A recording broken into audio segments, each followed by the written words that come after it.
الحمدللہ وحدہ والصلاة والسلام علی من لا نبی بعدہ اللہم صلی علی محمد وعلی آل محمد کما صلیت علی ابراہیم وعلی آل ابراہیم انکا حمید مجید اللہم بارک علی محمد وعلی آل محمد کما بارکت علی ابراہیم وعلی آل ابراہیم انکا حمید مجید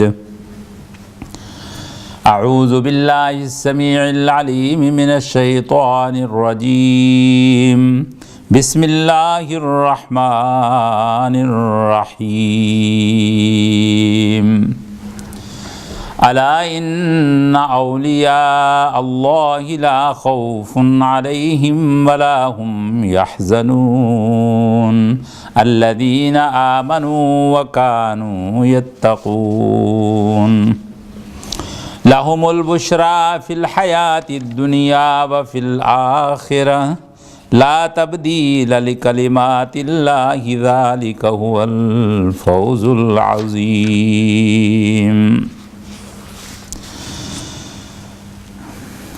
قال النبی صلی اللہ علیہ وسلم یقول اللہ عز وجل من عادى لي وليا فقد بارزني بالمحاربة وما تقرب إلي عبدي بمثل أداء ما افترضته عليه ولا يزال عبادي يتقرب إلي بالنوافل حتى أحبه فإذا أحببته كنت سمعه الذي يسمع به وبصره الذي يبصر به وَيَدُهُ الَّتِي يُبْطِشُ بِهَا وَرِجْلُهُ الَّتِي يَمْشِي بِهَا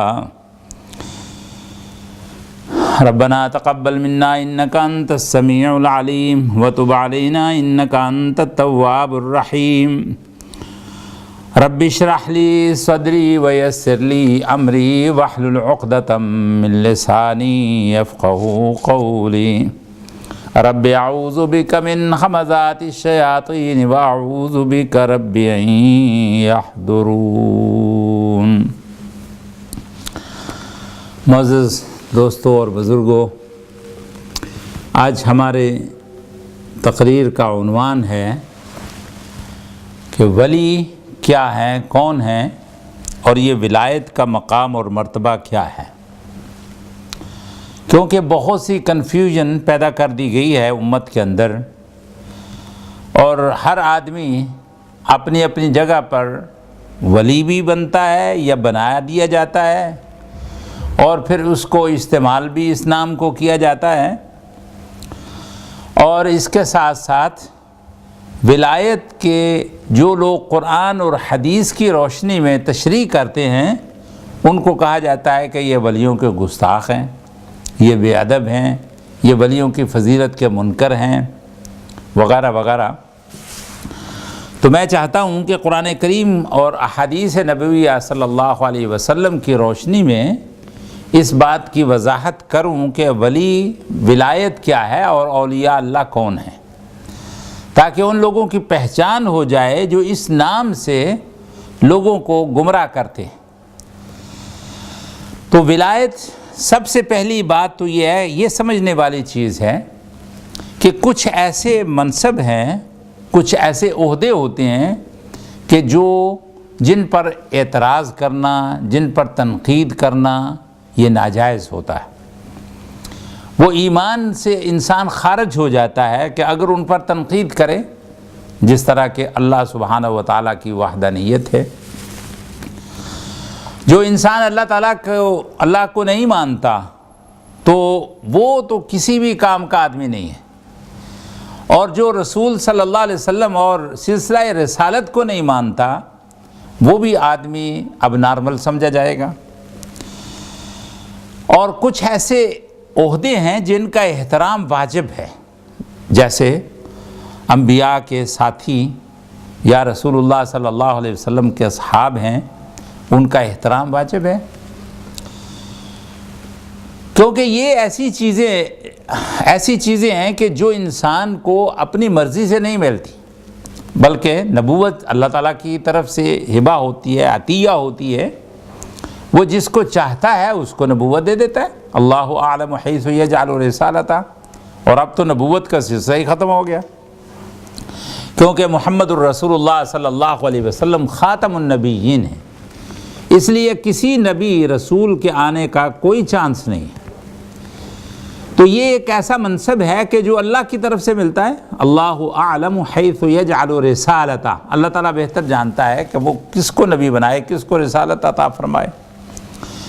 تو گویا یہ ایسا منصب ہے کہ جو انسان حاصل نہیں کر سکتا، کوئی بھی جو جی چاہے اٹھے اور کہے کہ میں نبی ہوں، تو وہ کذاب و دجال تو ہو سکتا ہے لیکن نبی نہیں ہو سکتا۔ اسی طرح جو صحابیت ہے، جو رسول اللہ صلی اللہ علیہ وسلم کی رفاقت ہے، وہ بھی کوئی انسان اپنی مرضی سے حاصل نہیں کر سکتا۔ وہ دور گزر گیا، وہ جماعت اس دنیا سے چلی گئی، اپنی نیک کمائیاں ساتھ لے گئیں، تلک امۃ قد خلت لہا ما کسبت ولکم ما کسبتم ولا تسألون عما کانوا یعملون۔ اور صحابی کی تعریف یہ ہے کہ جس نے نبی صلی اللہ علیہ وسلم کو ایمان کی حالت میں ایمان کی نظروں سے دیکھا ہو۔ اب ظاہر ہے کہ کوئی بھی آدمی اپنی مرضی سے صحابی نہیں بن سکتا، لیکن باقی جتنے بھی کام ہیں، باقی جتنے بھی شعبے ہیں، وہ انسان اپنی مرضی سے حاصل کر سکتا ہے۔ جتنا جی چاہے وہ متقی بن جائے، جتنا جی چاہے اپنے ایمان کو مضبوط کر لے، جتنا جی چاہے وہ اللہ کی راہ میں خرچ کرنے والا ہو، جتنا جی چاہے وہ نماز کے اندر پابندی کرے، متقی بنے، جتنا جی چاہے، اس میں کسی کو کوئی مشکل پیش نہیں آتی اور نہ ہی کوئی رکاوٹ ہوتی ہے۔ تو اس لیے جو عہدے ہیں جن کا تعلق ایمانیات کے ساتھ ہے، اللہ تعالیٰ کی وحدانیت ہے، نبی صلی اللہ علیہ وسلم کی اطاعت ہے، صحابہ اکرام کی جد و جہد، وہ انسان اپنی مرضی سے حاصل نہیں کر سکتا، ان کا احترام واجب ہے۔ اگر کوئی آدمی اللہ کی گستاخی کرے، جو رسول اللہ صلی اللہ علیہ وسلم کی گستاخی کرے اور اصحاب رسول کی گستاخی کرے، وہ اللہ تعالیٰ کی رحمت کا نہیں بلکہ لعنت کا مستحق ہوتا ہے۔ اور اس کے علاوہ باقی جتنے بھی شعبے ہیں، کوئی ولی بنے، کوئی محدث بنے، کوئی نیک لوگوں میں سے کوئی نیکی میں آگے بڑھے، ہر آدمی کر سکتا ہے، اس کو حاصل کر سکتا ہے۔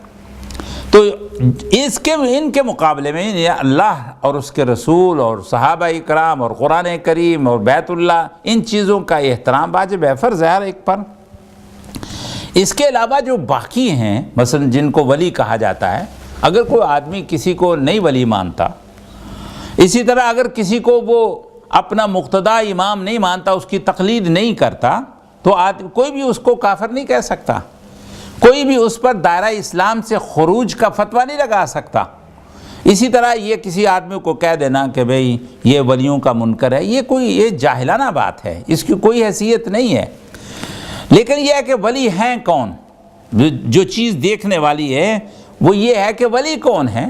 قرآن کریم بتلاتا ہے کہ جو بھی آدمی ایمان لائے اور وہ رسول اللہ صلی اللہ علیہ وسلم کا پیروکار ہو، ان کے ساتھ سچی محبت کرنے والا ہو، ان کی اطاعت کرنے والا ہو، وہ آدمی اللہ کا ولی ہے اور اللہ اس کا ولی ہے۔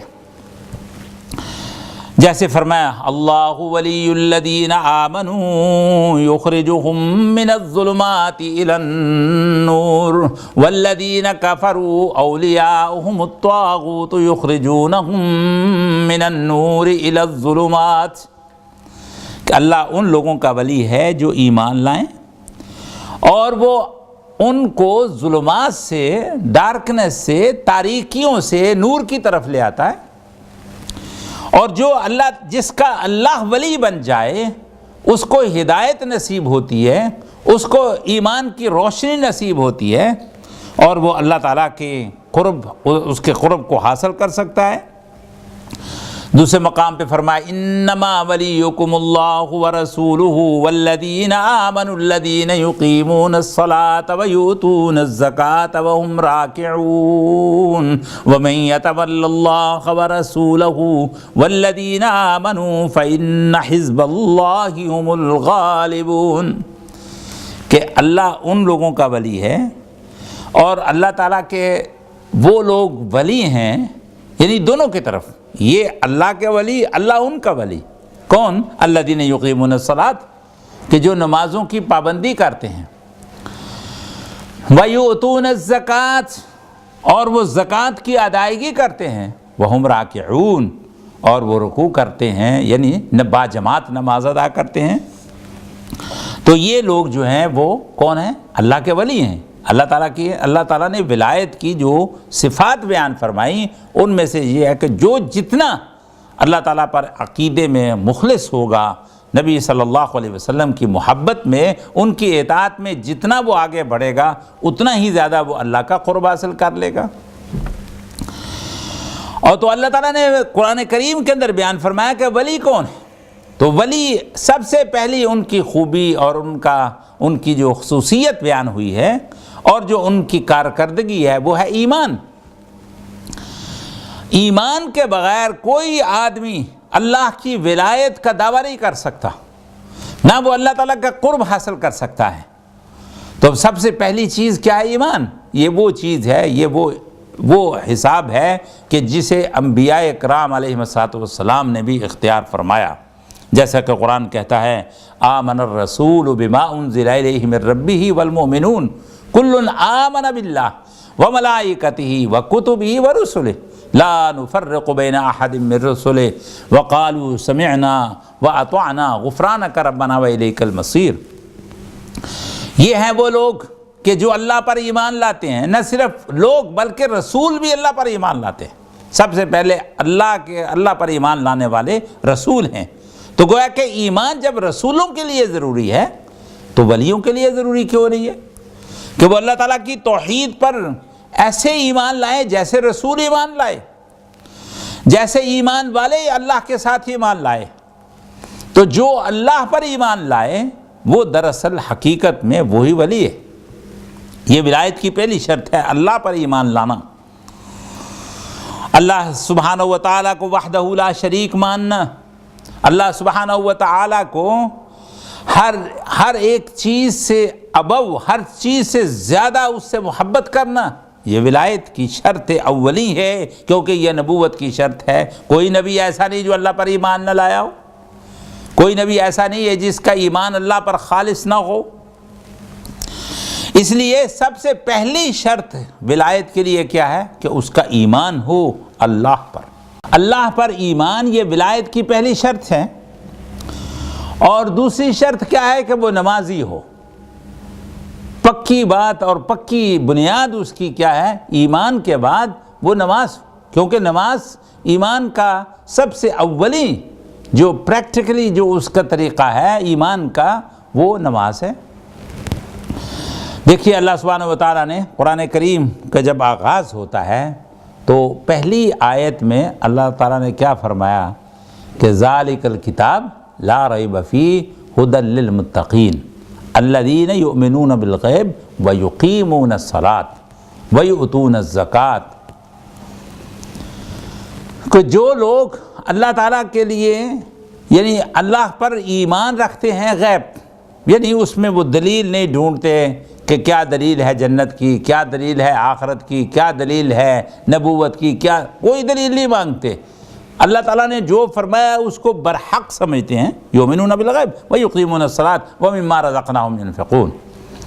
اور دوسری شرط کیا ہے کہ وہ اقامت صلاۃ کے اندر پابندی یعنی نماز کی پابندی کرنے والے ہیں۔ اور نماز کی پابندی نبی صلی اللہ علیہ وسلم نے فرمایا کہ سب سے بہتر مومن وہ ہے کہ جو ان صفات کو تسلیم کرے۔ اور وہ صفات کیا ہیں؟ ان میں جو سب سے پہلی صفات الصلاۃ لوقتہا، کہ نماز کو اس کے وقت پر پڑھو۔ اور ان الصلاۃ کانت علی المؤمنین کتابا موقوتا، کہ نماز جو ہے یہ مومنوں پر بر وقت پڑھنا فرض کیا گیا ہے۔ تو جو نماز کی پابندی کریں وہ ولی ہے۔ اب جو نماز ہی نہ پڑھے، جو نماز ہی نہیں پڑھتا، وہ ولی کیسے ہو سکتا ہے؟ جو کہتا ہے نہ نیتی نہ قضا کی تھی۔ اگر پوچھا جائے جی آپ نماز کیوں نہیں پڑھتے جی، یا فلاں بزرگ جو ہے اس کو جس کو تم ولی سمجھتے ہو، ہم نے اس کو کئی بار دیکھا ہے وہ تو نماز پڑھتا ہی نہیں، کبھی مسجد نہیں گیا، محلے کی مسجد میں نہیں گیا، تو کہا جاتی جی وہ جی خانہ کعبہ نماز پڑھتے، کھاتے پیتے یہاں ہیں اور نماز کے لیے کہتے ہیں خانہ کعبہ جاتے ہیں۔ یعنی اتنا بڑا جھوٹ اور اتنا بڑا فراڈ ہے جو لوگوں کو ان کے ساتھ، ان کے ایمان کے ساتھ کیا جاتا ہے۔ قرآن کہتا ہے کہ سب سے پہلے جو لوگ اللہ کے لیے عاجزی اختیار کریں، اللہ کے لیے رکوع کریں، اللہ کے لیے سجدہ کریں، اللہ کے لیے نماز پڑھیں اور باجماعت نماز ادا کریں، وہ سلسلہ نبوت کے ساتھ ان کا لنک ہو جاتا ہے۔ حضرت مریم سے اللہ تعالیٰ نے فرمایا ورکعی، کہ تو بھی رکوع کر، اور دوسرے بھی انبیاء اکرام علیہ السلام نماز پڑھتے تھے جس طرح یہ امت نماز پڑھتی ہے۔ اور یہ نماز جو ہے یہ ایمان کی بنیاد ہے۔ نبی صلی اللہ علیہ وسلم نے فرمایا الصلاۃ عماد الدین، کہ نماز جو ہے وہ دین کی بنیاد ہے، اور جس نے اس دین کی بنیاد قائم نہیں کی اس کا باقی ایمان کس کام کا؟ تو پہلی چیز عملی طور پر کیا ہے؟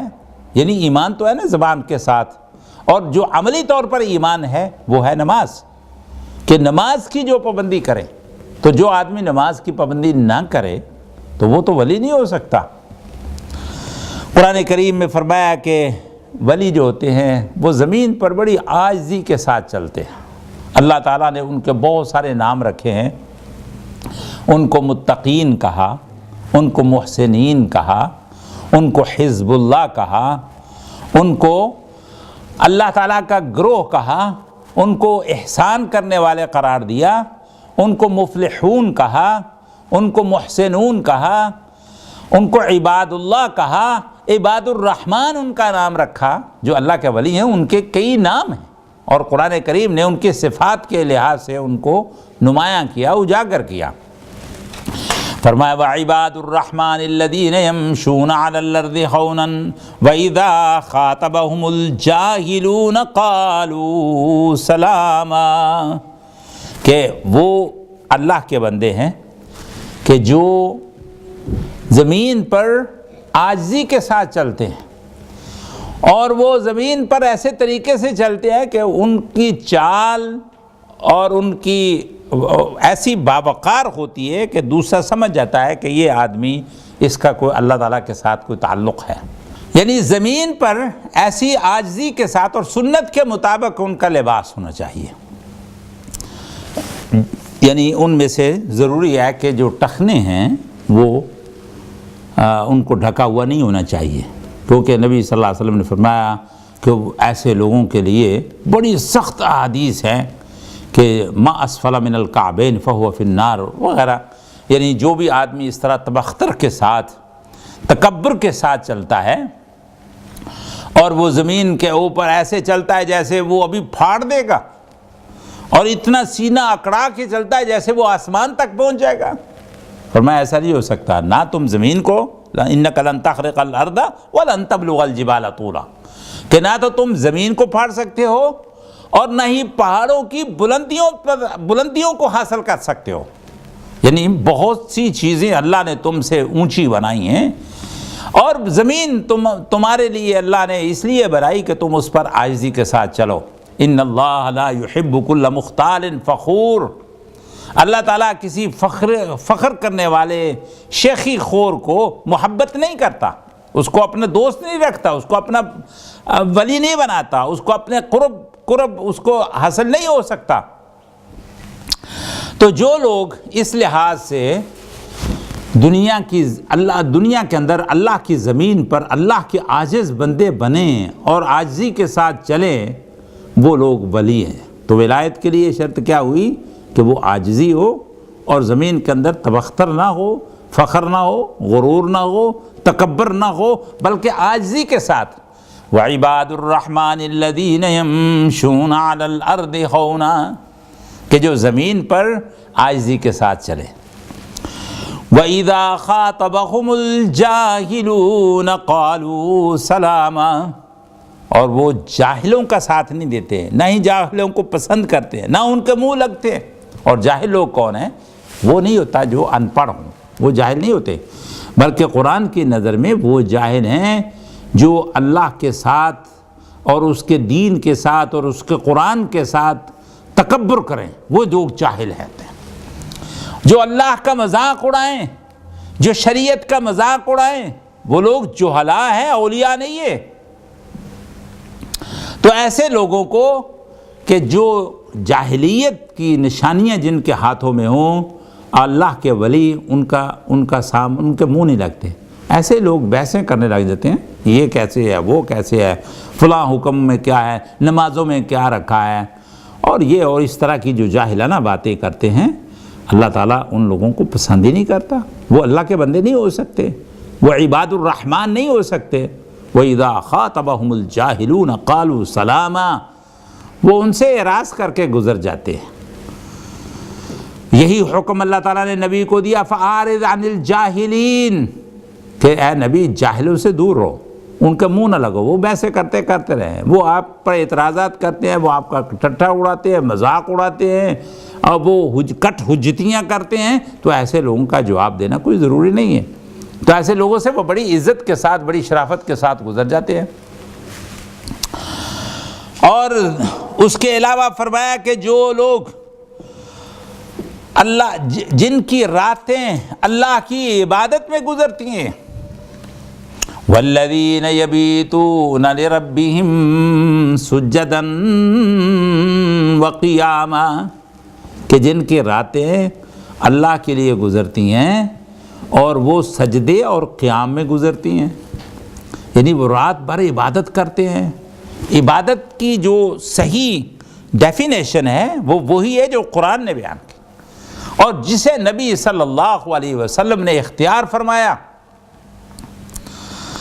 وہ لوگ صحیح معنوں میں وہ اولیاء اللہ ہیں جو اس طرح عبادت کرتے ہیں جس طرح کہ اللہ نے کرنے کا حکم دیا۔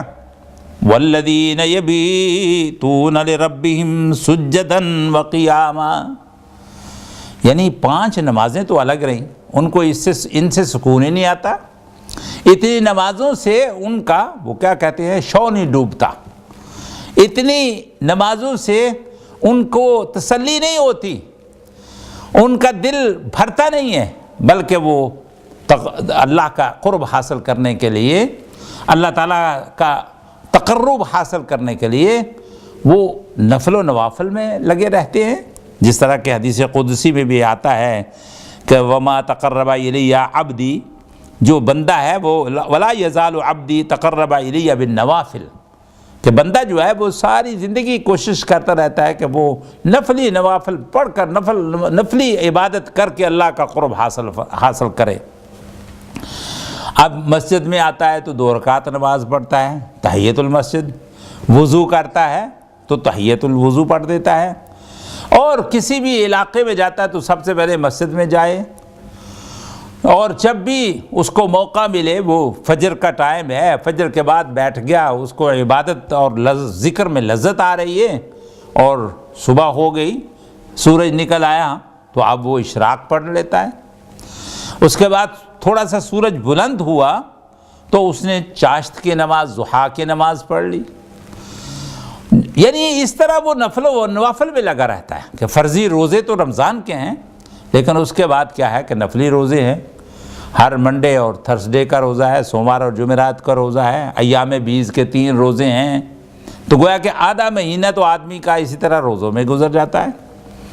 محرم کے روزے ہیں، ذی الحجہ کے روزے ہیں، عرفہ کا روزہ جو ہے وہ روزہ ہے، اور بہت سارے ایسے شعبان کے اندر نفلی روزے ہیں، شوال کے 6 روزے ہیں، گویا کہ وہ روزے رکھتا ہے اور نفلی روزے رکھتا ہے، فرضی تو رکھنا ہی ہے نا، لیکن نفل میں بھی اس کو اتنی دلچسپی ہے کہ وہ اس کو بڑے اچھے طریقے سے اس کو ادا کرتا ہے تاکہ اللہ کا قرب اسے حاصل ہو۔ اور جب رات پڑ جاتی ہے سارا دن اس نے نمازیں پڑھی 5 باجماعت ادا کی ہیں، کوشش کی ہے، تو رات کو بھی وہ غفلت کی نیند نہیں سوتا، بلکہ وہ اللہ کی عبادت میں لگا رہتا ہے، اور وہ تہجد ادا کرتا ہے۔ رات کی نماز جسے تہجد کہا جاتا ہے، جو نبی صلی اللہ علیہ وسلم نے ہمیشہ پڑھی ہے، کبھی کبھار آپ نے نہیں پڑھی، اور کیونکہ یہ فرض نہیں تھی، رسول اللہ صلی اللہ علیہ وسلم کو اللہ تعالیٰ نے حکم دیا وَأَقِمِ الصَّلَاةَ لِدُلُوكِ الشَّمْسِ إِلَىٰ غَسَقِ اللَّيْلِ وَقُرْآنَ الْفَجْرِ إِنَّ قُرْآنَ الْفَجْرِ كَانَ مَشْهُودًا وَمِنَ اللَّيْلِ فَتَهَجَّدْ بِهِ نَافِلَةً لَكَ، کہ تہجد ادا کرو، یہ تمہارے لیے نافلہ ہے، لیکن حضور کو حکم دیا جا رہا ہے یا ایھا المزمل قم اللیل الا قلیلا نصفہ او انقص منہ قلیلا او زد علیہ ورتل القرآن ترتیلا ان ناشئۃ اللیل ہی اشد وطئا واقوم قیلا۔ کیا مزمل کھڑے ہو، رات کا کچھ حصہ اللہ کی عبادت میں گزارو، زیادہ آدھا حصہ ہو یا کم ہو یا اس سے تھوڑا سا زیادہ، یعنی ایسے الفاظ ہیں جن کا آدمی ترجمہ ہی نہیں کر سکتا، کیونکہ ان ناشئۃ اللیل ہی اشد وطئا واقوم قیلا، کہ رات کو جو عبادت کرنا ہے، رات کو اٹھنا ہے اور اللہ کے حضور میں حاضر ہونا ہے، اللہ کا قرآن پڑھنا ہے، تو یہ ایسی چیز ہے کہ جس سے آدمی کے اندر ایک قوت پیدا ہوتی ہے۔ اور دن میں تو اے اللہ کے نبی آپ کو بہت سارے کام ہیں، لیکن رات کو یہ عبادت ضرور کرو۔ تو اس لحاظ سے جو رات کی نماز ہے وہ اولیاء اللہ کے لیے ضروری ہے۔ اور علماء نے ایک بڑی اچھی بات کہی ہے کہ جو عام لوگ ہیں وہ تو تہجد نہیں پڑھ سکتے، سارا دن کاروبار میں رہتے ہیں، تھکے ہوتے ہیں، وہ عشاء کی نماز باجماعت پڑھ لیں، فجر کی جماعت کے ساتھ پڑھ لیں تو ان کی وہ تہجدی شمار ہو جائے گی، تہجد کا ثواب ان کو مل جائے گا۔ اور اگر موقع ملے تو 2 رکعت پڑھ لیں، موقع ملے 4 پڑھ لیں، موقع ملے 8 پڑھ لیں، زیادہ سے زیادہ تہجد کی جو رکعتیں ہیں وہ نوافل ہیں وہ عموماً وہ 8 ہی ہیں۔ تو لیکن علماء کے لیے، اہل علم کے لیے، طلباء کے لیے، قرآن اور حدیث کا علم حاصل کرنے والوں کے لیے یہ تہجد بمنزلہ فرض ہے۔ اوتروا یا اہل القرآن، نبی صلی اللہ علیہ وسلم فرمایا اہل قرآن تم وتر پڑھو، یعنی وتر سے مراد کیا ہے کہ رات کو تہجد پڑھو، کیونکہ یہ جو تہجد کا وقت ہے یہ اللہ تعالیٰ کا قرب حاصل کرنے کے لیے بہت اچھا ٹائم ہے۔ اللہ سبحانہ و تعالیٰ آسمان دنیا پر جیسے اس کی شان کے لائق ہے تشریف لاتے ہیں اور لوگوں کو بلاتے ہیں، ضرورت مندوں کو آواز دیتے ہیں کہ آؤ، جو تمہیں چاہیے مجھ سے مانگو، جو مانگو گے دوں گا۔ وہی کہا نا، جو رات کے پچھلے پہر میں ایک دولت بٹتی ہووت ہے، کسی ہندی شاعر نے کہا رات کے پچھلے پہر میں ایک دولت بٹتی ہووت ہے، جو جاگت ہے وہ پاوت ہے، جو سووت ہے وہ کھووت ہے۔ اور اللہ تعالیٰ نے بڑے پیار کے ساتھ، بڑی محبت کے ساتھ ان لوگوں کا ذکر کیا جو رات کو تہجد ادا کرتے ہیں۔ فرمایا تتجافى جنوبهم عن المضاجع يدعون ربهم خوفا وطمعا ومما رزقناهم ينفقون، کہ جو لوگ اٹھتے ہیں نا اپنے بستروں کو چھوڑ کر، نرم اور گرم بستروں کو چھوڑ کر وضو کرتے، وضو کر کے وہ اللہ کے سامنے جھک جاتے ہیں، اب وہ رات کو تنہائی میں پڑھتے ہیں۔ زیادہ سے زیادہ اپنے گھر والوں کو تو پتہ ہے، ان کو تو پتہ ہونا چاہیے نا، لیکن لوگوں کو تو نہیں پتہ نا، لوگوں سے وہ چھپا ہوا ہے۔ اللہ نے فرمایا جس طرح وہ میری عبادت رات کو چھپ کر تنہائی میں کرتا ہے، اسی طرح میں نے اس کے لیے جنت کی کچھ نعمتوں کو چھپا کر رکھا ہوا ہے۔ ما لا عین رأت ولا اذن سمعت ولا خطر على قلب بشر فلا تعلم نفس ما اخفی لهم من قرۃ اعین جزاء بما كانوا يعملون۔ ان کا بدلہ ہے وہ جو عمل کرتے رہے، اور عمل کیا انہوں نے کیا کہ رات کو تہجد کی نماز پڑھی، ادائیگی کی، تہجد کی، اللہ کا ذکر و اذکار کیا، وبالاسحار هم یستغفرون، صبح کے وقت اٹھ کر اللہ تعالیٰ سے استغفار کیا، اپنے گناہوں کی معافی مانگی۔ تو قرآن کہتا ہے کہ جو عباد الرحمن ہیں، جو اللہ کے رحمان کے بندے ہیں، جو رحمان کے محبوب ہیں، ان کی شان یہ ہے کہ وہ راتوں کو غفلت کی نیند نہیں سوتے، بلکہ وہ اللہ تعالیٰ کے سامنے جھکتے ہیں۔ والذین یبیتون لربہم سجدا وقیاما۔ اب اس میں کیا سجدے اور قیام جو کرتے ہیں تو کیا مانگتے ہیں اللہ سے؟ اللہ تعالیٰ نے ان کا یہ راز بھی فاش کر دیا کہ وہ راتوں کو کیا مانگتے ہیں۔ نماز جو پڑھتے ہیں رات کو، تو اس نماز میں وہ کیا مانگتے ہیں؟ والذین یقولون ربنا اصرف عنا عذاب جہنم ان عذابها کان غراما۔ یعنی اللہ سے کہتے ہیں کہ یا اللہ تو ہم سے جہنم کے عذاب کو دور رکھ، ہمیں جہنم سے دور کر دے، جہنم کے عذاب کو ہم سے دور کر دے۔ ہمارے اندر اتنی پاور نہیں ہے، اتنی ہمت نہیں ہے کہ ہم جہنم سے بچ سکیں، ہمارے اندر اتنی ہمت نہیں ہے۔ تیری توفیق، تیری مہربانی، تیری خوشنودی، تیری رضا، اسی سے ہم یہ مرتبہ بھی حاصل کر سکتے ہیں۔ یہ قرآن کا فلسفہ ہے کہ انسان نیکی اپنی مرضی سے نہیں کر سکتا، جس کو اللہ پسند کرتا ہے اسی کو عبادت کی طرف لگاتا ہے۔ عام مثال مشہور ہے نا کہ جو آدمی، یعنی آپ کے گھر میں وہی آتا ہے جس کو آپ پسند کریں، آپ جس سے محبت کریں اسی کو محبت سے آپ اپنے گھر میں بلاتے ہیں نا۔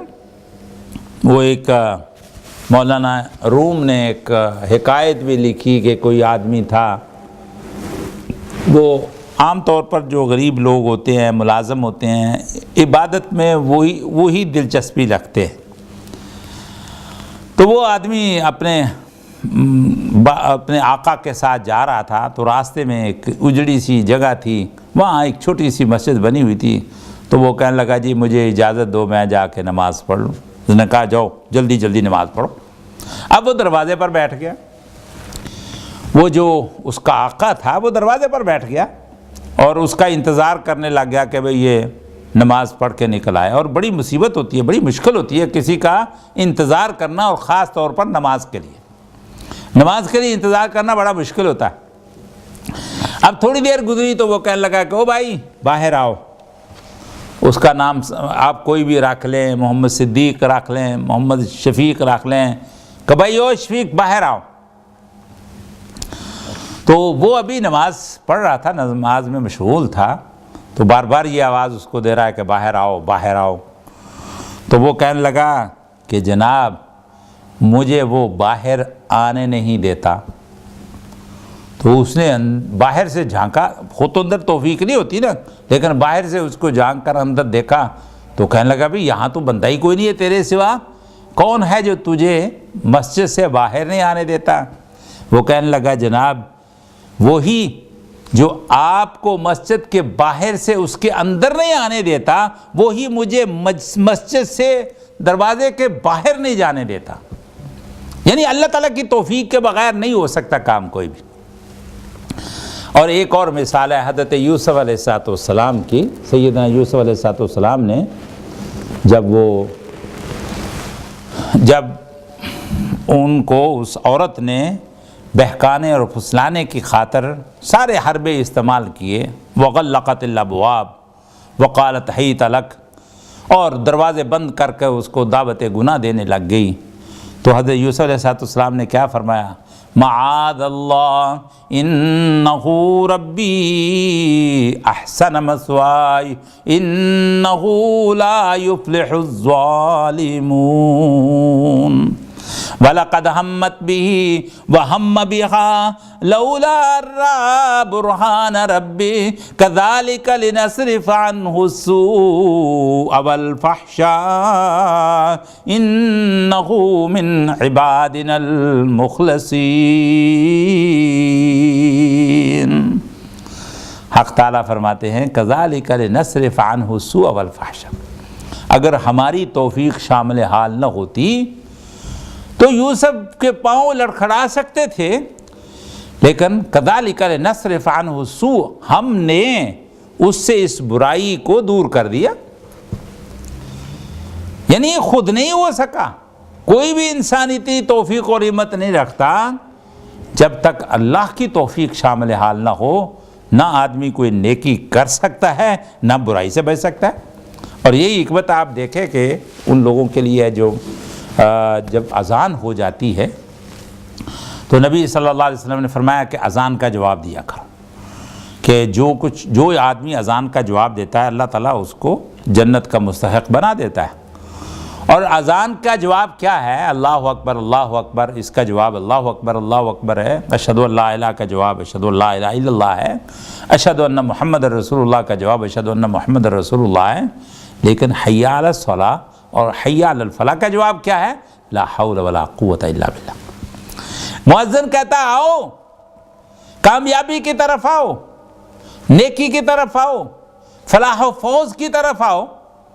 اب یہاں آ کر شیطان اپنا حربہ استعمال کرتا ہے، اور اس کی خواہش ہوتی ہے، اس کی کوشش ہوتی ہے شیطان کی کہ وہ آدمی کو مسجد نہ جانے دے۔ وہ کئی قسم کے اس کے دل کے اندر وسوسے ڈال دیتا ہے، کئی قسم کی مصروفیات پیدا کر دیتا ہے۔ تو ایسے میں اللہ تعالیٰ نے ایک طریقہ بتایا کہ تم اللہ سے توفیق مانگو، اور شیطان کے وسوسوں سے بچنے کے لیے یہ پڑھا کرو، اس کا جواب اذان کا دیا کرو، حی علی الصلاۃ حی علی الفلاح کا لا حول ولا قوت الا باللہ۔ اور لا حول ولا قوت الا باللہ کا مطلب کیا ہے کہ آدمی کو نیکی کرنے کی بھی طاقت نہیں، اور نہ ہی برائی سے بچنے کی ہمت ہے الا باللہ، لیکن اللہ کے تعاون اور اس کی مدد سے۔ یہ ہے مطلب لا حول ولا قوت الا باللہ کا۔ تو آدمی جو ہے وہ نماز پڑھتا ہے اور رات کی نماز پڑھتا ہے، جو اللہ کا ولی ہے، جو اللہ کا بندہ ہے، عباد الرحمن ہے، تو نماز پڑھتے ہوئے وہ کیا مانگتا ہے اللہ سے؟ والذین یقولون ربنا اصرف عنا عذاب جہنم ان عذابها کان غراما انہا ساءت مستقرا ومقاما۔ حق تعالیٰ فرماتے ہیں کہ وہ کیا مانگتے ہیں اپنی نمازوں کے اندر؟ کہتے ہیں کہ اے اللہ تو ہم سے جہنم کے عذاب کو دور کر دے۔ تو یہ ہیں اولیاء اللہ جو تہجد ادا کرتے ہیں، اللہ تعالیٰ سے جہنم سے پناہ مانگتے ہیں اور اس سے بچنے کی دعا کرتے ہیں۔ یہ ایک اس قرآن کا ماحول ہے، یہ قرآن کا معاشرہ ہے، نبی صلی اللہ علیہ وسلم کی سنت کا معاشرہ ہے کہ ایسے لوگ نمازی ہیں دن کے اور رات کے وہ تہجد گزار ہیں، جہنم سے پناہ مانگتے ہیں، اور جہنم سے پناہ مانگتے ہیں۔ وہ نہیں کہ جو جہنم کو جلانے کی باتیں کرتے ہیں، کہا جی وہ فلانی بزرگنی تھی، وہ 3 ولی ہیں، اور کہتے ہیں کہ چوتھی آدھی ولیہ تھی۔ وہ ایک بیچاری عورت ان کو ملی ہے رابعہ بصری، وہ کہتے ہیں ایک بار اس کو دیکھا کسی نے کہ آگ اس نے ہاتھ میں پکڑی ہوئی ہے اور بڑے غصے سے تیز جا رہی ہے۔ کسی نے پوچھا کہ مائی صاحبہ کہاں؟ تو کہہ لیں گے میں جہنم کو جلانے کے لیے جا رہی ہوں اور جنت کو جلانے کے لیے جا رہی ہوں۔ ایسی بات اس نے کہی یا نہیں کہی؟ اگر کہی ہے تو اللہ تعالیٰ جانے، نہیں کہی تو اللہ معاف کرے۔ لیکن جو لوگ روایات بیان کرتے ہیں وہ اس طرح وہ لوگوں کے جذبات سے کھیلتے ہیں، یہ کیسے ہو سکتا ہے؟ جنت اور جہنم تو اللہ تعالیٰ کی رضامندی اور اس کی ناراضگی کا ذریعہ ہے۔ جس پر اللہ ناراض ہوگا، جس نے اللہ کے لیے زمین کے اندر اللہ کے لیے کوئی کام نہیں کیا، اس نے اللہ پر ایمان نہیں لایا، فتنہ و فساد کیا ہے، تو اللہ تعالیٰ اس پر ناراض نہیں ہے؟ اس کے فتنہ فساد کا اس کو کوئی بدلہ نہیں دے گا؟ کیا سارے مجرموں کو محرموں کی طرف کر دے گا؟ قرآن کریم نے کہا ایسے نہیں ہے۔ افنجعل المسلمین کالمجرمین، تم کیا سمجھتے ہو کہ ہم مسلمانوں کو اور مجرموں کو ایک جگہ رکھیں گے؟ یہ ناممکن ہے۔ تو جو مجرم ہیں ان کے لیے جہنم ہے، آگ ہے، اس کے مختلف شعبے ہیں، جہنم کے مختلف اس کے طبقات ہیں اور اس کے مختلف درجات ہیں۔ اللہ تعالیٰ ان سب سے ہم سب کو بچائے۔ تو یہ جو جہنم ہے یہ اللہ تعالیٰ کے غصے، اس کے غضب، اس کی ناراضگی کا ایک اس کے ناراضگی کا ان کو جو بدلہ دیا جائے گا وہ جہنم ہوگا۔ تو اب کون آدمی ہے جو اس کو جلا سکے؟ نبی تو اس سے پناہ مانگتے رہے، سارے نبی جہنم سے پناہ مانگتے رہے، سارے نبیوں نے اللہ سے اس کی جنت کا سوال کیا اور جہنم سے پناہ مانگی۔ اور یہ عجیب قسم کے ولی ہے جو جہنمی کو جلانا چاہتے ہیں اور جنت کو ہی جلانا چاہتے ہیں، نعوذ باللہ من ذالک۔ یہ کیسی احمقانہ اور جاہلانہ باتیں ہیں۔ تو جو جہنم کو جلانے کی بات کرتے ہیں یا جنتوں کے جلانے کی بات کرتے ہیں وہ اولیاء اللہ نہیں، اولیاء شیطان ہیں۔ جو اولیاء اللہ ہے وہ جہنم سے پناہ مانگتے ہیں۔ والذین یقولون ربنا اصرف عنا عذاب جہنم ان عذابها کان غراما انہا ساءت مستقرا ومقاما، کہ وہ راتوں کی نمازوں میں خاص طور پر جہنم سے پناہ مانگتے ہیں۔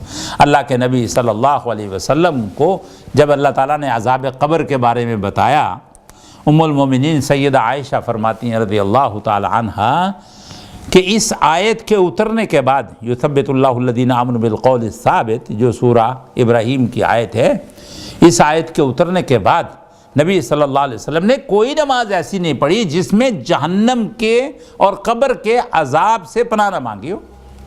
اللہم انی اعوذ بک من عذاب القبر واعوذ بک من عذاب جہنم واعوذ بک من فتنۃ المسیح الدجال واعوذ بک من فتنۃ المحیا والممات۔ یعنی نماز کے آخر میں، تحیات کے آخر میں یہ دعا پڑھنی جو ہے یہ نبی صلی اللہ علیہ وسلم کی سنت ہے۔ تو عزیز دوستو، ولی وہ ہے کہ جو جہنم کے عذاب سے رب کی پناہ مانگے۔ اور اس کے علاوہ اللہ تعالیٰ نے ان کی ایک اور خوبی بھی بیان کی ہے کہ جو نیکی میں آگے بڑھنے والے ہوں، فاستبقوا الخیرات، اللہ تعالیٰ نے فرمایا خیرات میں سبقت حاصل کرو۔ جیسے گھوڑے دوڑاتے ہیں، ڈاربی جس کو کہا جاتا ہے، اس میں کیا ہوتا ہے کہ ہر آدمی اپنے گھوڑے کو تیار کرتا ہے کہ دوسرے سے آگے بڑھ جائے تاکہ اس کو ایوارڈ ملے۔ تو جو مومن ہے وہ نیکی کے گھوڑے آگے سب سے دوڑانے کی کوشش کرتا ہے۔ والسابقون الاولون، صحابہ میں سے بھی وہ لوگ سب سے ٹاپ پر ہیں کہ جنہوں نے ایمان لانے میں سبقت اختیار کی۔ تو اس لحاظ سے یہ جو نیکی کرنے کا جذبہ ہے اور ہر آدمی کی کوشش ہو کہ میں اس سے زیادہ نیک بن جاؤں، اس سے زیادہ متقی بن جاؤں اور اس سے زیادہ میں اللہ کا قرب حاصل کر لوں، تو وہ آدمی اللہ کا ولی ہے۔ فاستبقوا الخیرات، نیکیوں کو آگے بڑھنے ہیں، اللہ کا بھی حکم ہے۔ وَسَارِعُوا إِلَىٰ مَغْفِرَةٍ مِّن رَّبِّكُمْ وَجَنَّةٍ عَرْضُهَا السَّمَاوَاتُ وَالْأَرْضُ أُعِدَّتْ لِلْمُتَّقِينَ الَّذِينَ يُنفِقُونَ فِي السَّرَّاءِ وَالضَّرَّاءِ وَالْكَاظِمِينَ الْغَيْظَ وَالْعَافِينَ عَنِ النَّاسِ وَاللَّهُ يُحِبُّ الْمُحْسِنِينَ، کہ وہ لوگ ہیں کہ جو نیکی میں آگے بڑھتے ہیں، اور اللہ کا حکم ہے بڑھو آگے، اور اللہ تعالیٰ کی اس جنت کو حاصل کرو جس کی چوڑائی آسمانوں اور زمین سے کہیں زیادہ ہے۔ اور وہ لوگ ہیں الذین ينفقون فی السراء والضراء، کہ جو ہر حالت میں، غربت میں یا حالت امارت میں وہ اللہ تعالیٰ کے ساتھ، اللہ تعالیٰ کے لیے اپنا رزق خرچ کرتے ہیں، اللہ انفاق فی سبیل اللہ کا جو فریضہ سر انجام دیتے ہیں، وہ لوگ اللہ کے ولی ہیں اور وہ سابقین میں شامل ہیں۔ اسی طرح جو لوگ اللہ کی راہ میں جہاد کرنا پسند کریں اور موقع ملے تو اس سے گریز نہ کریں، نبی صلی اللہ علیہ وسلم نے فرمایا جس مومن مسلمان کے دل میں پوری زندگی کبھی یہ خیال نہیں آیا کہ مجھے اللہ کی راہ میں جہاد کرنے کا مجھے اللہ توفیق دے اور میں شہادت کی موت مروں، اس آدمی کا ایمان خالص نہیں ہے، اس کے اندر نفاق ہے۔ اگر وہ نفاق اس کے اندر نہ ہوتا تو وہ اپنی جان کو اللہ کی راہ میں لڑا دینا اور شہادت کا مرتبہ حاصل کرنے کی خواہش تو کرتا۔ اور اب صحابہ کرام رضوان اللہ علیہ مجمعین کے اندر یہ بات بڑی کہ وہ خود حضرت ابو بکر صدیق رضی اللہ تعالیٰ عنہ کہ جب رسول اللہ صلی اللہ علیہ وسلم کی وفات کے بعد اسامہ بن زید کا جو لشکر تھا اس کو روانہ کرنے کے لیے جناب صدیق باہر گئے جرف کے مقام پر، اور آپ پیدل جا رہے تھے، گھوڑے کے ساتھ ساتھ بھاگ رہے تھے، اور اسامہ نوجوان 20-21 سال کا نوجوان ہے اور اس کو گھوڑے پر چڑھایا ہوا، اسے بڑی شرم آ رہی تھی کہ بھئی خلیفہ رسول صلی اللہ علیہ وسلم اور کائنات میں سب سے افضل انسان نبیوں کے بعد وہ ابو بکر ہیں، اور وہ بوڑھے بھی ہیں اور وہ میرے ساتھ ساتھ بھاگ رہے ہیں۔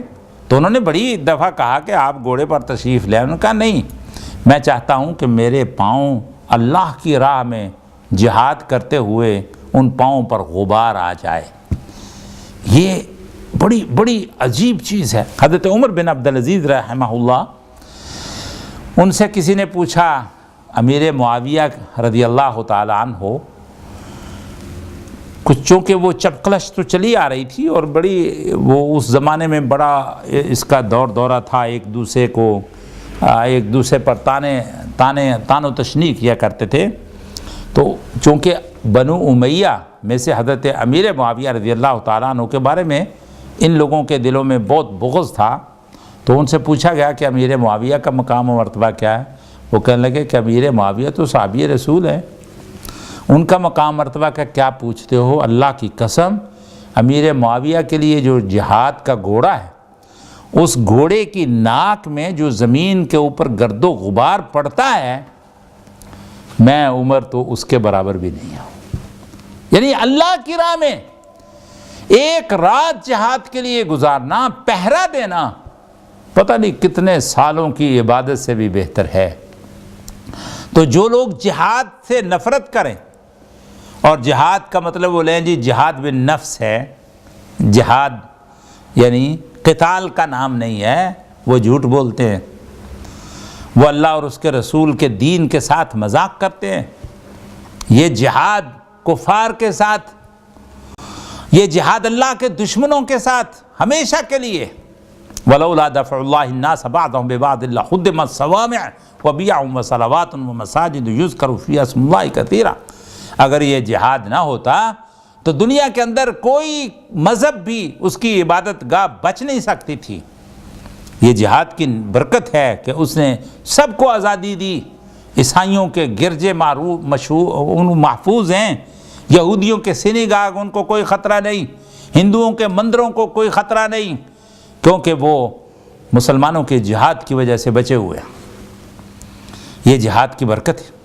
تو جو لوگ جہاد کرتے ہیں اللہ کی راہ میں، وہ لوگ اللہ تعالیٰ کے ولی ہیں، اور صحیح معنوں میں وہ قرآن کریم نے فرمایا کہ یہی لوگ ہیں الذین آمنوا یقاتلون فی سبیل اللہ والذین کفروا یقاتلون فی سبیل الطاغوت فقاتلوا اولیاء الشیطان ان کید الشیطان کان ضعیفا۔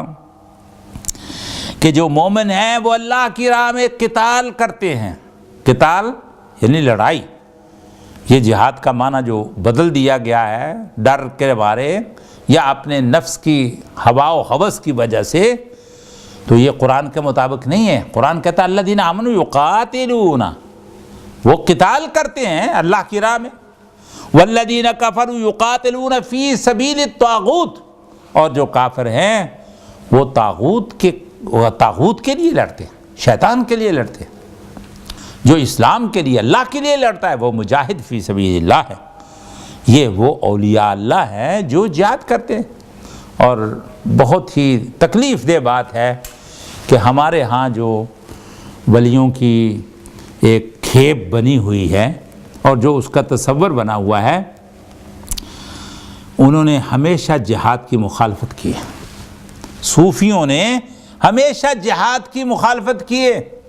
حضرت شاہ اسماعیل شہید، حضرت سید احمد بریلوی رحمہم اللہ، وہ جب جہاد کے لیے نکلے تو کہتے ہیں کہ پیر تونسا کے پاس بھی گئے تھے، اور بھی سندھ کے پیروں کے پاس گئے، ان سے کہا ہمارے ساتھ آئیے جہاد۔ انہوں نے کہا جی ہم جہاد تو کر رہے ہیں، جی تم کون سا جہاد کرو؟ جہاد میں نفس ہے جو ہم کر رہے ہیں، اور چونکہ آپ کے ساتھ نکلنے میں ہمیں خطرہ ہے کہ دشمنوں کے ساتھ مقابلہ ہوگا، وہ ہم کو مار دیں گے، تو یہ تو قرآن کے حکم کی خلاف ورزی ہو جائے گی۔ قرآن کہتا ہے وَلَا تُلْقُوا بِأَيْدِيكُمْ إِلَى التَّهْلُكَةِ، کہ تم اپنے آپ کو ہلاکت میں مت ڈالو۔ تو گویا کہ یہ ہلاکت میں ڈالنے والی بات ہے کہ ہم تمہارے ساتھ جائیں اور جہاد کریں اور لڑائی کریں۔ تو اس طرح کی تعویلیں، فاسد تعویلوں کے ساتھ، باطل تعویلوں کے ساتھ انہوں نے ہمیشہ جہاد کی مخالفت کی۔ آج بھی پاکستان، انڈیا میں بڑے بڑے ادارے، بڑی بڑی جماعتیں، بہت کچھ، لیکن وہ جہاد کی طرف کبھی وہ نگاہ ہی نہیں کرتی۔ ان کے وہ نصاب میں جہاد کا نام ممنوع ہے۔ تو ایسے لوگ کیسے اللہ کے ولی ہو سکتے ہیں؟ وہ دین کی لذت اور اس کے ٹیسٹ کو کیسے حاصل کر سکتے ہیں جو جہاد کے منکر ہوں، اور جہاد کو قتال کے علاوہ وہ جہاد بالنفس کا نام دے؟ وہ ایسے ولی اللہ لوگوں نے بنائے ہوئے ہیں کہ جن کے مزاروں پر وہ ہندو بھی آتے، سکھ بھی آتے ہیں اور غیر مسلم بھی آتے ہیں۔ تو یہ عجیب سا مذہب ہے۔ حالانکہ وہ جماعت اور وہ گروہ کہ جو اللہ تعالیٰ کے لیے جہاد کا منکر ہے اور اس کا یارانہ ہے تمام اللہ کے دشمنوں کے ساتھ، وہ کیسے ولی ہو سکتے ہیں؟ اللہ تعالیٰ کا ارشاد ہے یا ایھا الذین آمنوا لا تتخذوا اليہود والنصارى اولیاء بعضهم اولیاء بعض ومن یتولہم منکم فانہ منہم ان اللہ لا یہدی القوم الظالمین۔ کیا ایمان والو یہودیوں اور عیسائیوں کو اپنا دوست نہ بناؤ، ان پر ٹرسٹ نہ کرو، ان پر اعتماد نہ کرو، ان پر توکل نہ کرو۔ بعضهم اولیاء بعض، وہ تو ایک دوسرے کے ساتھ کافی ہیں، دوسرے کے دوست ہوتے ہیں۔ وَمَن يَتَوَلَّهُمْ فَإِنَّهُ مِنْهُمْ، جو ان کے ساتھ دوستی رکھتا ہے وہ انہی میں سے، وہ مومن نہیں، وہ یہود و نصارہ کا جیسا ہے، انہی کے ساتھ اٹھایا جائے گا۔ اسی طرح فرمایا یا ایھا الذین آمنوا لا تتخذوا الذین اتخذوا دینکم ہزوا ولعبا من الذین اوتوا الکتاب من قبلکم والکفار اولیاء واتقوا اللہ ان کنتم مؤمنین۔ اے ایمان والو، جو تمہارے دین کا مذاق اڑائیں ان کے ساتھ دوستی مت کرو۔ اگر تم مومن ہو تو اللہ کا تقوی اختیار کرو اور یہ راستہ اختیار کرو جو قرآن دے رہا۔ تو میں عرض یہ کر رہا ہوں کہ وہ ولی ہو ہی نہیں سکتا کہ جس کا ہندوؤں کے ساتھ دوستانہ ہو، سکھوں کے ساتھ دوستانہ ہو، اللہ کے دشمنوں کے ساتھ ان کا لنک ہو، اور وہ اسی طرح ان کے لیے نذرانے پیش کریں جس طرح کے مسلمان گمراہ کرتے ہیں۔ جہاد کا منکر ولی نہیں ہو سکتا، یہ قرآن کا فتویٰ ہے، یہ قرآن کی بات میں کر رہا ہوں۔ اس کے بعد فرمایا کہ جو لوگ اللہ کی راہ میں خرچ کریں، اپنی جیب ڈھیلی کریں۔ ولیوں کی نشانی کیا ہے؟ عباد الرحمن کی نشانی کیا ہے؟ متقی لوگوں کی نشانی کیا ہے؟ کہ جو نماز پڑھتے ہیں اور زکوٰۃ دیتے ہیں۔ وَمِمَّا رَزَقْنَاهُمْ يُنْفِقُونَ، وہ زکوٰۃ کے علاوہ بھی صدقہ کرتے ہیں، خیرات کرتے ہیں، انفاق کرتے ہیں فی سبیل اللہ کے لیے۔ کیونکہ جو انفاق ہے، جو آدمی انفاق فی سبیل اللہ کرتا ہے وہ نفاق سے بچ جاتا ہے، اور جو آدمی اللہ کی راہ میں خرچ کرنا نہیں جانتا اس کے اوپر نفاق طاری ہو جاتا ہے، سوار ہو جاتا ہے۔ یہ ایک دوسرے کی ضد ہے۔ جو انفاق فی سبیل اللہ کا قائل ہے اور اس کو عملاً کرتا ہے وہی متقی ہے اور وہی عباد الرحمن میں ہے۔ جیسے اللہ تعالیٰ نے فرمایا الف لام میم ذالک الکتاب لا ریب فیہ ھدی للمتقین الذین یؤمنون بالغیب ویقیمون الصلاۃ ومما رزقناہم ینفقون، کہ جو اللہ کے دیے ہوئے میں سے وہ انفاق کرتے ہیں، خرچ کرتے ہیں، وہ کون ہے؟ ولی۔ اور بھی بہت ساری قرآن کریم کی آیتیں ہیں اس سلسلے میں کہ جو یہ بات ثابت کرتی ہیں کہ ولی اللہ تعالیٰ کے لیے اپنا مال، اپنی جان جب قربان کر دیتے تو مال کیا؟ اور جان قربان کرنا تو بعض کے لیے مشکل ہے، لیکن پیسہ خرچ کرنا بڑا مشکل ہے۔ کہتے ہیں نا کہ چمڑی جائے دمڑی نہ جائے، چمڑی جائے دمڑی نہ جائے، یہ بڑا ہے۔ اور حضرت ابوبکر صدیق رضی اللہ تعالیٰ عنہ کے دور خلافت میں یہ جو فتنہ ارتداد کا اٹھا تھا، وہ کہتے تھے نمازیں ہم سے جتنی مرضی پڑھوا لو لیکن زکوٰۃ ہم نہیں دیں گے۔ تو حضرت ابوبکر صدیق رضی اللہ تعالیٰ نے فرمایا کہ تم پوری زکوٰۃ کی بات کرتے ہو، اللہ کی قسم اگر تم ایک رسی جو زکوٰۃ کے اونٹ کو باندھنے کے لیے ہوتی ہے، اگر وہ رسی بھی نہ دو گے، وہ بھی روک لو گے، تو اللہ کی قسم میں تمہارے خلاف جہاد کروں گا۔ یعنی یہ جو انفاق فی سبیل اللہ ہے، یہ بڑا مشکل کام ہے، اور یہ اللہ تعالیٰ پر کامل اعتقاد کے بغیر آدمی کر ہی نہیں سکتا۔ کیوں؟ کہ آدمی چاہتا ہے کہ اس کا بدلہ ملے، جو میں کام کرتا ہوں، جو میں خرچ کرتا ہوں، گاڑی پیٹرول اسٹیشن لے جاتا ہے تو وہاں پیسے دیتا ہے اور پیٹرول اس کے پاس اسی وقت آ جاتا ہے، مارکیٹ میں جاتا ہے، جتنی چیزیں اختیار کرتا ہے وہ اس کی وہی پیمنٹ کرتا ہے، تو گھر آ کر وہ خوش ہوتا ہے کہ بھئی میں نے پیمنٹ کی ہے۔ تو اسی طرح آدمی چاہتا ہے کہ جب وہ اللہ کی راہ میں خرچ کرے تو بھی اسے پوری کی پوری پیمنٹ ہونی چاہیے۔ اب وہ پیمنٹ ایمان کے بغیر آدمی کا اعتقاد نہ ہو تو آدمی اللہ کی راہ میں خرچ کر ہی نہیں سکتا۔ وہ دوسروں کو خوش کرنے کے لیے تو کرے گا، لیکن اللہ کو خوش کرنے کے لیے وہ تبھی کرے گا جب اس کا اعتقاد اللہ کی ذات پر ہوگا کہ اللہ تعالیٰ مجھے اس کا پورا بدلہ دے گا۔ تو یہ اعتقاد بالآخرت کے بغیر آدمی انفاق نہیں کر سکتا۔ تو جس آدمی نے خرچ کرنا ہے اللہ کے لیے کہ اللہ تعالیٰ راضی ہو، وہ اللہ کا متقی ہے اور وہی عباد الرحمن میں ہے۔ والذین اذا انفقوا لم یسرفوا ولم یقتروا وکان بین ذلک قواما، کہ وہ لوگ جو ہیں وہ اللہ کی راہ میں خرچ کرتے ہیں اور وہ فضول خرچی نہیں کرتے، بلکہ وہ بڑے حساب کے ساتھ خرچ کیا کرتے ہیں۔ اسی طرح لوگوں نے قرآن کریم نے بتلایا کہ اللہ کے ولی، یہ جس طرح کے صفات ہم نے قرآن کی روشنی میں بیان کی ہیں، یہ اس بات کی دلیل ہیں کہ اللہ اور اس کے رسول کی اتباع کرنے والے وہی اللہ کے محبوب ہیں۔ جس طرح سورہ آل عمران میں اللہ کا ارشاد ہے، قُلْ إِن كُنتُمْ تُحِبُّونَ اللَّهَ فَاتَّبِعُونِي يُحْبِبْكُمُ اللَّهُ، کہ اگر تم اللہ کی محبت حاصل کرنا چاہتے ہو تو میری اتباع کرو، میری اطاعت کرو۔ تو گویا کہ اطاعت جو ہے یہ مشروط ہے محبت کے ساتھ، اور محبت کا رزلٹ جو ہے وہ اطاعت ہے، اور اطاعت کا رزلٹ وہ محبت ہے۔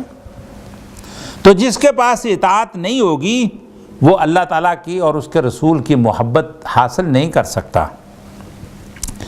نبی صلی اللہ علیہ وسلم نے فرمایا کہ جو لوگ اللہ سے محبت کرتے ہیں اور وہ میری اطاعت کرتے ہیں، وَمَنْ عَصَانِي فَقَدْ دَخَلَ النَّارِ، کہ جو میری نافرمانی کرے وہ جہنم میں جائے گا، اور جو میری اطاعت کرے گا وہ جنتی ہوگا۔ اب لوگوں نے کیا سمجھ رکھا ہے کہ اللہ اور اس کے رسول کے ساتھ بس ظاہری الفاظ کے ساتھ محبت کرو، اتباع کی کوئی ضرورت نہیں ہے۔ انہوں نے دین کو تقسیم کر دیا کہ یہ ایک شریعت ہے، ایک طریقت ہے، کہ دین کو شریعت کو طریقت سے الگ کر دیا، حالانکہ یہ بہت بڑی جہالت ہے، یہ روح کے بغیر ہے۔ تو اللہ سبحانہ وتعالیٰ نے اس کو پسند نہیں کیا۔ تو اللہ تعالیٰ فرماتے ہیں کہ جو آدمی یہ کام کرتا ہے، ظاہر ہے کہ وہ عقل کے ساتھ کرتا ہے، اور عقل اس کا ساتھ دیتی ہے، تو لوگوں نے ان لوگوں کو ولی بنایا ہوا ہے جو دیوانے ہیں، مجنون ہیں، پاگل ہیں۔ کبھی انہوں نے لباس نہیں بدلا، کبھی انہوں نے بال نہیں سنوارے، کبھی وہ نہائے نہیں ہیں، کبھی دھوئے نہیں، کبھی انہوں نے صاف ستھرا رہنا سیکھا نہیں ہے، گالیاں بکتے ہیں، عورتوں کو دیکھ کر وہ بھوتر جاتے ہیں۔ یہ اس طرح کے گندے لوگ ان کے مزار بنے ہوئے ہیں۔ اور اس بات کے ہم خود گواہ ہیں کہ جو گندے رہتے تھے لوگوں کے سامنے ہی بیت الخلاء وہ کرتے تھے گندی، یعنی وہ لوگوں کی نظروں کے اندر بڑے ولی اللہ گالیاں بکتے ہیں اور مجنون، حالانکہ جو مجنون ہے اس کا کوئی عمل، اس کا حساب نہیں ہوگا۔ نبی صلی اللہ علیہ وسلم نے فرمایا کہ جو بھی آدمی دیوانہ ہے، پاگل ہے، وہ مرفوع القلم ہے، یعنی اس کے اوپر کوئی فرض نہیں ہے، نہ نماز فرض ہے، نہ روزہ فرض ہے، نہ زکوٰۃ فرض ہے، وہ پاگل ہے۔ اب پاگل مجنون کی بات جو ہے وہ تو کسی قابل ہی نہیں کہ آدمی اس کو ولی بنائے، وہ تو پاگل ہے، مجنون ہے، دیوانہ ہے۔ اور گالیاں جو بکتا ہے، لوگ سمجھتے ہیں کہ یہ گالیاں نہیں ہیں بلکہ جنت تقسیم کرتا ہے، ایسی جاہلانہ باتیں لوگوں کے اندر، حالانکہ نبی صلی اللہ علیہ وسلم نے فرمایا گالی بکنا یہ نفاق کی علامت ہے۔ اربع من کن فیہ کان منافقا خالصا، کہ جس کے اندر یہ 4 عادتیں ہوں گی خالص منافق ہے وہ۔ ومن کانت فیہ خصلۃ منہن کانت فیہ خصلۃ من النفاق حتی یدعہا، کہ جو ان 4 میں سے ایک خصلت کو اپناتا ہے اس کے اندر اتنا ہی نفاق ہے، جب تک وہ اس کو چھوڑے گا نہیں نفاق اس کا راستہ نہیں چھوڑے گا۔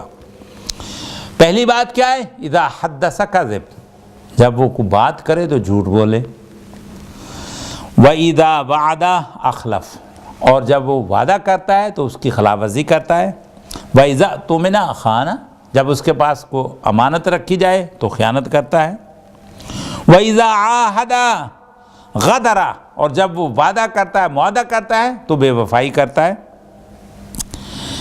حضور صلی اللہ علیہ وسلم نے فرمایا الایمان بضع و70 او 60 شعبۃ اعلاها قول لا الہ الا اللہ وادناها اماطۃ الاذی عن الطریق، کہ ایمان کے 60 سے زیادہ ہے یا 70 سے زیادہ ہے شعبے، اور ان میں سب سے ٹاپ پر ہے اللہ تعالیٰ کی توحید، اللہ تعالیٰ کو ایک ماننا، اس کی وحدانیت کا اقرار کرنا، وَأَدْنَاهَا، اور سب سے ہلکا جو ایمان کا شعبہ، ایمان کا درجہ ہے وہ یہ ہے کہ اماطۃ الاذی عن الطریق، کہ جو بھی ہارمفل چیز ہے، جو بھی پینفل چیز ہے، جو بھی تکلیف دہ چیز ہے جس سے راستہ رکا ہوا ہے اس کو صاف کر دو۔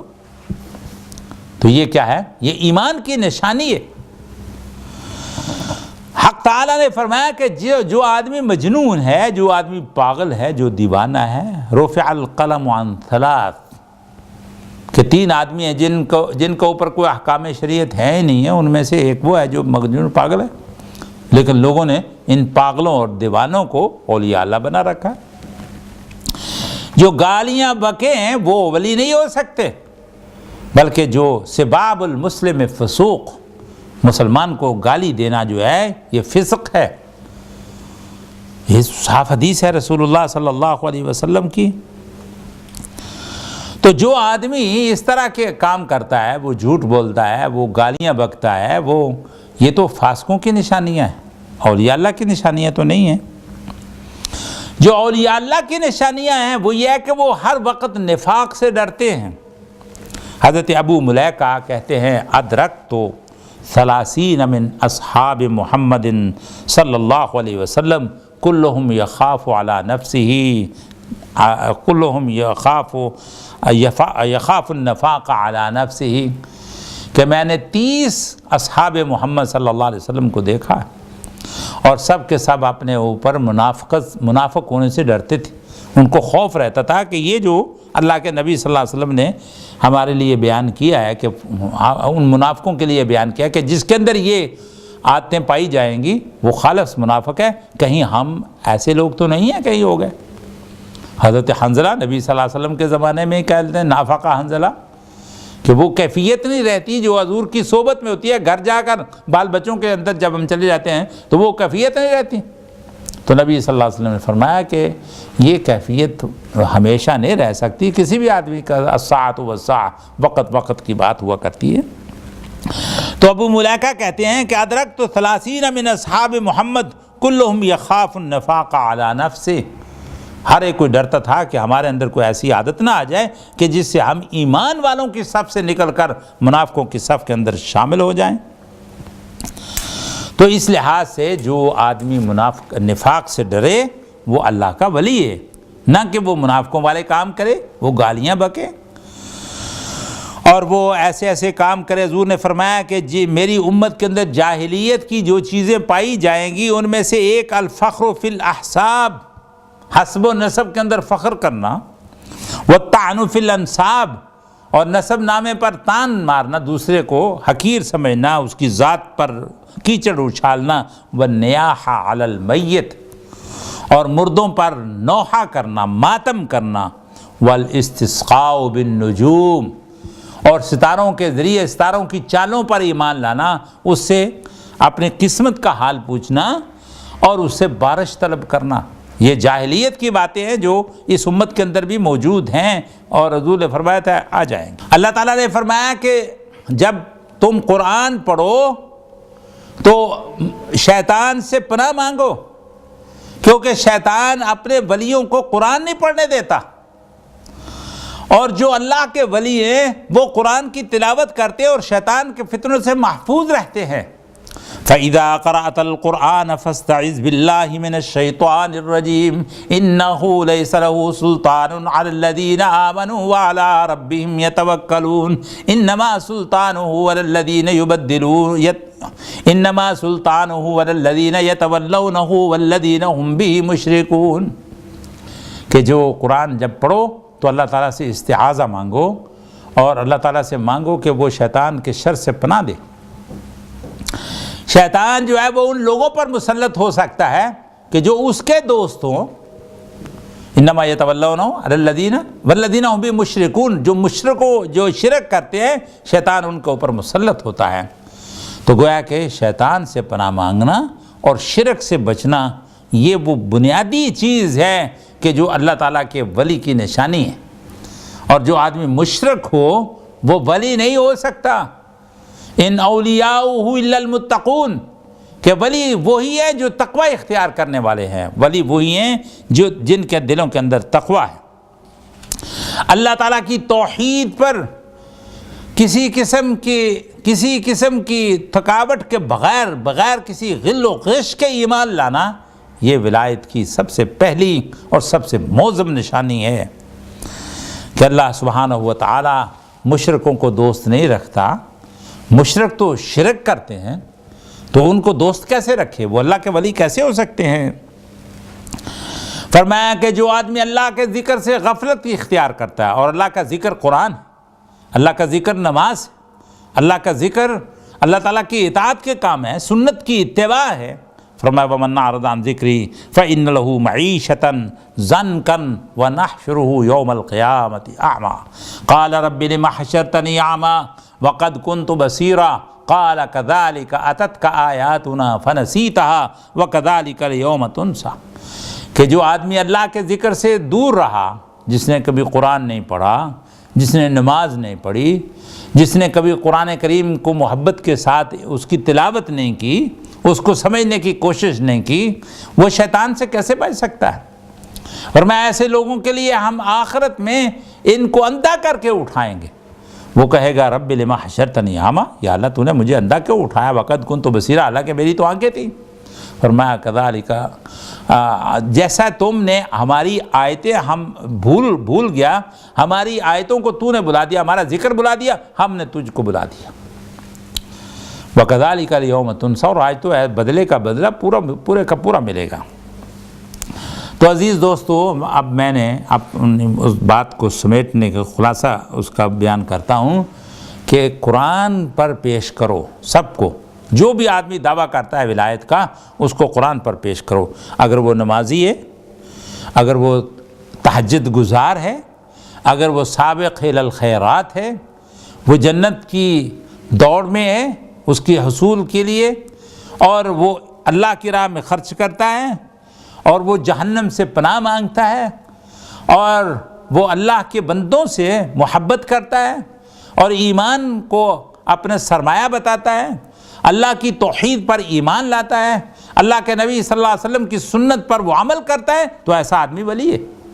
اور جو ایسا آدمی ولی وہ جو اس کے خلاف میں ہے وہ ولی نہیں ہو سکتا، کیونکہ اللہ کا ارشاد ہے ان اولیاءہ الا المتقون۔ تو ولایت کے لیے پہلی اور معظم اور بنیادی شرط ہے تقوی، اللہ سبحانہ و تعالیٰ کا تقوی اختیار کرنا۔ تو فرمایا جو آدمی اللہ کا تقوی اختیار نہیں کرتا، جو رسول کی اتباع نہیں کرتا، جو نماز نہیں پڑھتا، جو انفاق نہیں کرتا اور جو جہاد نہیں کرتا، وہ صفات جو قرآن کریم نے اپنے اللہ کے بندوں کی ذکر فرمائی ہیں ان کو اختیار نہیں کرتا، وہ شیطان کا ولی ہے، رحمان کا ولی نہیں ہو سکتا۔ فرمایا رحمان کے ولی وہ ہے جو اولیاء اللہ متقین ہیں۔ لوگ یہ آیت تو بہت پڑھتے ہیں، الا ان اولیاء اللہ لا خوف علیہم ولا هم یحزنون، کہ اللہ کے ولی وہ ہیں کہ جن کے لیے کوئی خوف نہیں، کوئی حزن نہیں، وہ بڑی باتیں کہتے ہیں، لیکن اگلی آیت نہیں پڑھتے۔ اگلی آیت یہ ہے الذین آمنوا وکانوا یتقون، جو ایمان لائیں اور تقوی اختیار کریں وہی دراصل ولی ہیں، اور ان کے لیے کوئی خوف نہیں ہے۔ وہی لوگ ہیں جو آخرت میں بھی کامیابی حاصل کریں گے، اور وہی لوگ ہیں جو دنیا کے اندر بھی اللہ تعالیٰ کی محبت کی وجہ سے لوگوں کے دلوں کے اندر، ایمان والوں کے دلوں کے اندر وہ بستے ہوں گے، وہ ہیں ولی۔ سبحان ربک رب العزت عما یصفون وسلام علی المرسلین والحمد للہ رب العالمین۔